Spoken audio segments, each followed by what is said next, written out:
এই হচ্ছে গরুগুনা 3 পাতিল, আর এগুলো হচ্ছে কোরমার পাতিল। জাস্ট মশলা দেওয়া হয়েছে।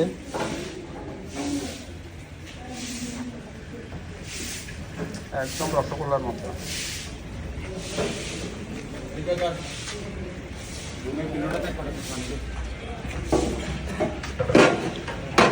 মুরগা কখন আছে রে?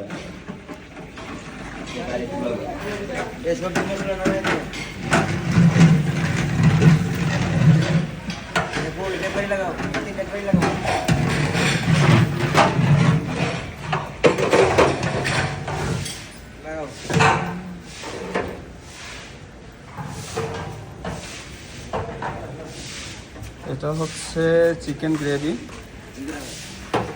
দমে আছে,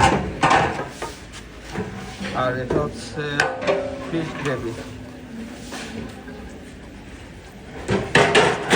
সবজির জন্য চিংড়ি পাশানো রাখা হয়েছে। চুলা খালি দেবে কি যত যত দিস না। আর এটা হচ্ছে ফিশ অয়েলের জন্য ম্যারিনেট করা হয়েছে।